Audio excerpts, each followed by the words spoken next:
எங்க ஊருக்கு ஒரே ஒரு பஸ் தான் வரும், 45. காலையில ஒரு வாட்டி வரும், சாயங்காலம் ஒரு வாட்டி வரும். எங்க ஊர்ல போன் எல்லாம் பேச முடியாது. எப்படி தெரியுமா பேச முடியும்? ஹலோ ஹலோ கேக்குதா? இங்க இருக்கிற நிறைய லீடர்ஸ் என்னால இரிட்டேட்டிங் கூட ஆயிருக்கும்.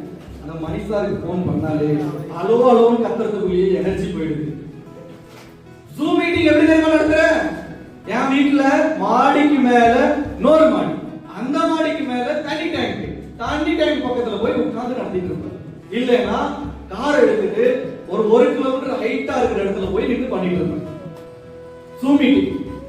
அப்படிப்பட்ட கிராமத்துல பிறந்து அப்படிப்பட்ட இடத்துல இருந்து இந்த வியாபாரத்தை செஞ்சு தமிழ்நாட்டுல இருந்து ஒரு 17 பேர் செலக்ட் ஆயிருக்காங்க. அதுல நானும் ஒருத்தனா செலக்ட் ஆயிருக்கேன்.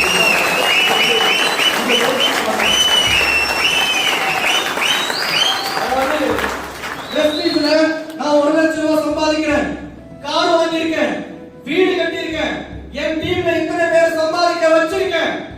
இந்த சந்தோஷத்தை எல்லாம் தாண்டி எனது வாழ்க்கையின் ஒரு அர்த்தம் இது. என் வாழ்க்கையின் ஒரு அர்த்தம் ஏன் எங்கேயோ பிறந்தேன். வருஷத்துக்கு 3000 கோடி டர்ன்ஓவர் பண்ற கம்பெனி, அந்த கம்பெனியோட growth ஸ்ட்ராட்டஜியை டிஸ்கஷன் பண்றதுக்கு என்னையும் ஒரு ஆளா செலக்ட் பண்ணிருக்காங்க.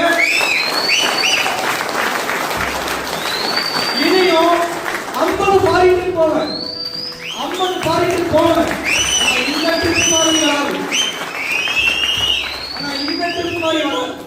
கரெக்ட்டுங்களா?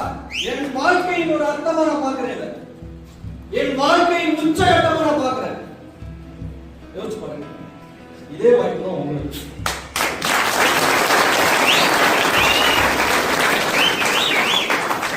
இதே வாய்ப்பு தான் உங்களுக்கு. இந்த ஏழையின் மகனின் சாதனை நெல்